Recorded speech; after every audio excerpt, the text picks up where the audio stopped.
Hello everyone. All right, here we go. Third workout of the week. It's going to be a circuit workout. So to go back over it, you're going to have two groups. In each group, you're going to have 4 exercises, right? So you're going to start on group 1. You're going to go through exercise 1 to 4 in group 1. You're going to go back to the top, do it again 4 times. So it'll be 16 exercises in group 1. And then you go to group 2 and do the same thing. Each exercise is going to be run at a 45-second interval. All right, so you go through group 1, exercise 1, 2, 3, 4, then back up to top, and you do that 4 times, running through them all. And then you go to group 2 and do the same thing. Okay, so for group 1, we have side planks with the hip raise. All right, we have walking lunges. So we're going to go forward 5 steps, back 5 steps, or I'm going to show you on my mat so I don't leave the camera. So you can just use your mat distance, that's totally fine. Opposite hand, opposite foot sit-ups, and lateral tuck jump burpees. Okay, so let's start off with it. Now, you have 2 options for your side plank with a hip raise. You can go on your hand or you can go on your elbow. All right, so on your hand, you're going to bring that hip up, drive it down. Bring it up till you feel it contract, down. Okay, so make sure you're in a straight line. We don't want our butts way back, we don't want our hips way forward. Right, create that straight line. Same idea, core tight, shoulder blades back. Drive that hip up. So do 5, and then switch around, get that arm underneath your shoulder. Those feet out here.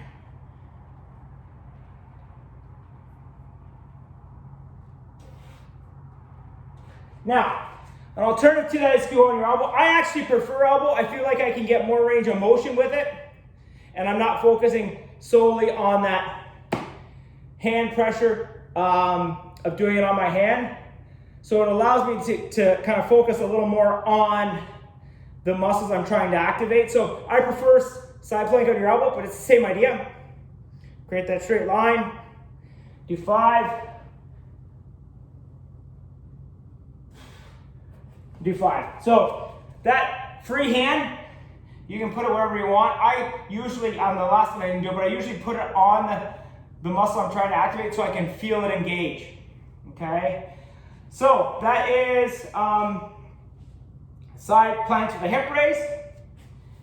We now have walking lunges. To start, if you only have mat distance in your room, that's totally fine. So we're going to do a walking lunge. All right? The big thing with the walking lunge, like we've done with our lunge jumps and everything like that, is you're going to have your feet shoulder width apart. When you get into that lunge, you're going to be pushing midfoot on your front leg. Back foot is going to be on your toe. Okay? Core tight, shoulder blades back, create that upright position. All right, so I'm going to go down and do a 90, 90, 90. Okay, and then I'm going to go backwards back. 90, 90, and I'm going to hit the wall here. Okay, so you can use your mat. If you can only go 2 or 3, that's totally fine. All right, so you saw that I didn't reset in the middle. Okay, if you're not able to do that, if you don't have the balance or stability, you can reset in the middle every time. So this is what it's going to look like with a reset. So I'm going to lunge forward, midfoot, pressure, reset. Continue on, reset. Continue on. Okay, and then I'm going to come back and reset. Step back, reset. Okay, so I'm always coming back to the middle to reset. So you have some different options there. When you don't reset, I would say it's much more difficult because you've got to stabilize yourself into the next lunge. Okay, but you do have options there. Okay, big thing, knee tracks over the toe, right? We don't want it to track in. If it tracks out slightly, that's okay. Get that big toe locked in, get that back heel locked in. Right, create that midfoot pressure. Okay, and when I go down, see how my knee tracks over the toe? I'm pushing midfoot. So when I drive up, okay, see how that knee tracks over, and I'm all one unit as well. So when you get that foot locked in, right, really get it locked in, and get that glute engaged, you're not as wobbly, right? There's not individual pieces. For people who don't engage properly with the ground, that's where you'll see those individual pieces, which will increase the risk of injury. Okay, so really focus on that knee tracking the ground and focus on that foot pressure when you step down. All right, so walking lunges. Now, opposite hand, opposite foot sit-ups. This is the ideal. Okay, you're gonna bring my right hand to the outside of my left foot. So this is what it's gonna look like. You're gonna be scissoring, driving up, outside of the foot.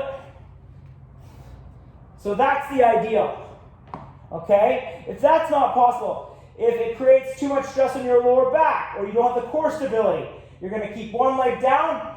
You're still gonna do the same movement, but you're gonna drive up, then plant the other leg, drive up, drive up, drive up. So you're keeping that opposite leg planted down, which will take stress off of the core, off of the lower back. Okay, so you have some options there.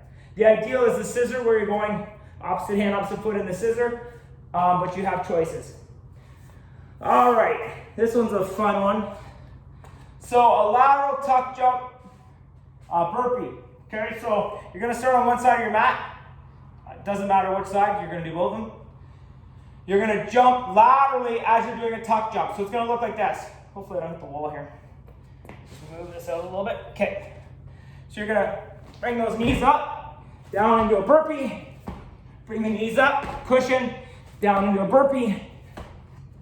Cushion. That wasn't a good cushion. That was a better one. Okay, so obviously a more complex exercise, all right?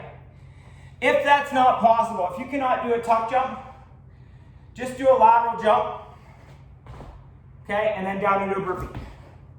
All right, and your burpee, you can go on your knees, right, to do your push-up, totally fine. But don't cause risk of injury, a potential risk of injury, if you don't have the ability to leap across and bring those knees up. All right, if not, just do a lateral jump. Now, if you're not a fan of jumping, or you don't have the ability to jump, what you can do is side shuffle, down into a burpee, side shuffle, down into a burpee, okay? So you have options. And that is group one. All right, as you can tell, it's not easy. Group two, pike push-ups. All right, I'll show you how to do those. If you want it to elevate your feet, you can do that as well on a box. That'll make it more difficult.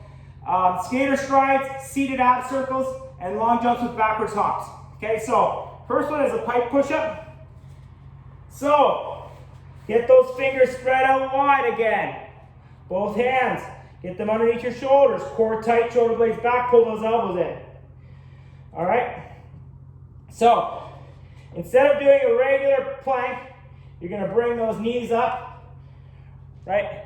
So you're going to have your butt in the air. All right?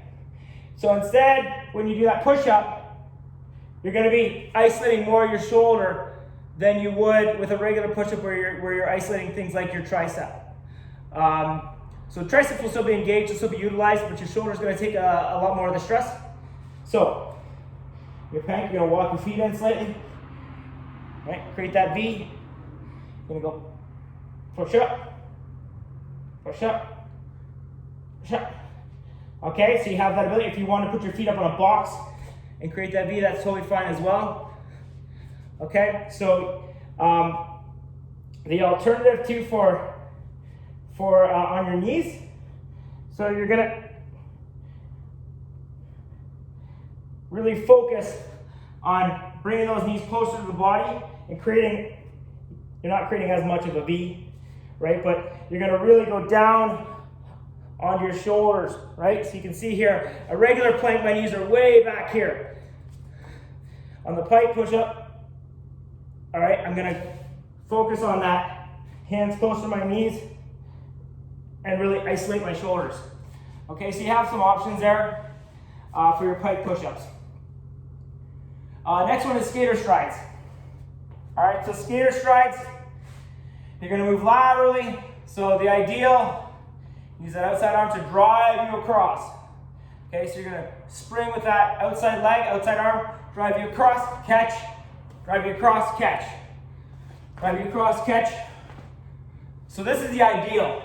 So you can see that outside arm is driving me across. I'm catching, cushioning, and using it to drive me across. Okay, if that's not possible, the next alternative is, same thing, drive you across, land with two legs. Drive you across, land with two legs. Okay, so it gives you an added stability when you land if you don't have the balance to catch and go.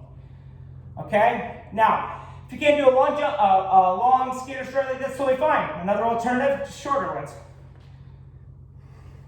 Same motion, really drive that arm across so you can see that footprint, the distance I'm traveling is a lot less. Okay, so you have some options on your skater strides. Next one is the seated ab circle. So you're gonna go 5 in one direction. So the hands down to support you, knees slightly bent to engage core. 1, 2, 3, 4, 5, and then go the opposite way. 1, 2, 3, 4, 5. Okay, so you see you're really bringing them up. Now, if that is too much stress on your lower back, you're just gonna lay back, same idea. 1, 2, 3, 4, 5, and go the opposite way. 1, 2, 3, 4, 5. Okay, so you have some alternatives there for your seated ab circles. Next is the long jump with backward hops. Okay, so you're gonna long jump out, start with feet shoulder width apart, core tight, shoulder width back, drive across. Okay, you're gonna catch it, cushion, hop back. Across, cushion, hop back. Stay on your toes on the hop backs. All right, keep your upper body over your toes. Don't get too far back. Don't get too far forward either. All right, you try and keep that upper body to a minimum, the movement. Because the less moving parts of the upper body, the less you have to throw you off balance. Okay, so jump out, pushing back, jump out, pushing back. Okay, if you can't jump out as far, that's fine. Big thing is cushion that, back. Cushion, back, okay? So that is your long jumps with backwards hops. So in this group we had pike push-ups, we had skater strides, seated ab circles, and long jumps with backwards hops. Okay, so this one is a difficult one, but if you have any questions, let me know. Take care.